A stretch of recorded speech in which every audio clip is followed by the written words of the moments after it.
দক্ষিণাঞ্চলে সাইরেন বাজছে, জনগণ আতঙ্কিত হয়ে বাংকারে লুকাচ্ছেন। রাতভর ইসরায়েলকে লক্ষ্য করে ভয়াবহ ক্ষেপণাস্ত্র হামলা চালিয়েছে মধ্যপ্রাচ্যের সিংহখ্যাত দেশ Iran.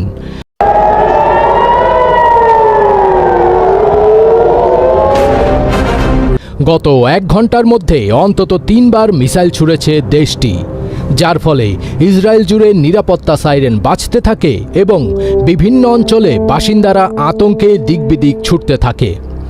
The Times of Israel Bangladesh সময় সোমবার রাত 1:45টার দিকে জানায়, ইরান নতুন করে মিসাইল ছুড়েছে, এতে করে দক্ষিণাঞ্চলে সাইরেন বাজছে, জনগণ আতঙ্কিত হয়ে বাংকারে লুকাচ্ছেন।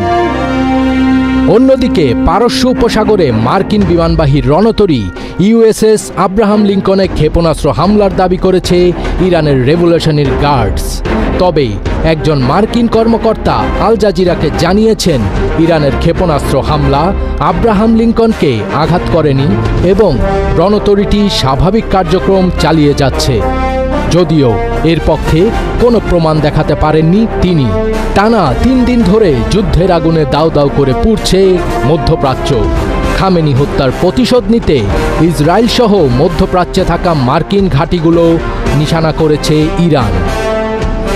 কাতার, Bahrain, Jordan, Oman, Kuwait, Saudi Arabia এবং সংযুক্ত আরব আমিরাতের একাধিক বিমানবন্দর, আবাসিক ভবন এবং হোটেল ক্ষতিগ্রস্ত হওয়ার খবর পাওয়া গেছে।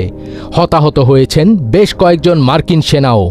তেল আবিব, হাইফা এবং জেরুজালেমের একাধিক ইসরায়েলি লক্ষ্যবস্তুতেও ইরানের ক্ষেপণাস্ত্র হামলায় হতাহত ও ক্ষয়ক্ষতির খবর পাওয়া গেছে। সূত্র জানিয়েছে, ইরানের একটি মিসাইল সরাসরি তেল আবিবে আঘাত এনেছে, তবে বাকি মিসাইলগুলো আকাশে ভূপাতিত করে দেওয়া হয়েছে কিনা সেটি নিশ্চিত নয়।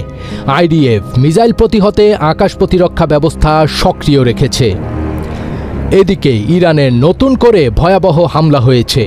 সীমান্তবর্তী একটি রেজিমেন্টের সদর দপ্তরে এই হামলা চালায় ইসরায়েল। এতে 40 জন সেনা নিহত হয়েছেন বলে খবর পাওয়া গেছে। এরপরই ভয়াবহ হামলা শুরু করেছে ইরানও। অন্যদিকে ইরানের সর্বোচ্চ নেতা খামেনির মৃত্যুর ভয়াবহ প্রতিশোধ নেয়ার ঘোষণা দিয়েছে ইরান।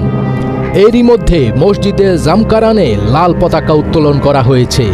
এর অর্থ হল, ইরান প্রতিশোধ নেবে, নেতা হত্যার রক্তের বদলা চান ইরানের জনতা।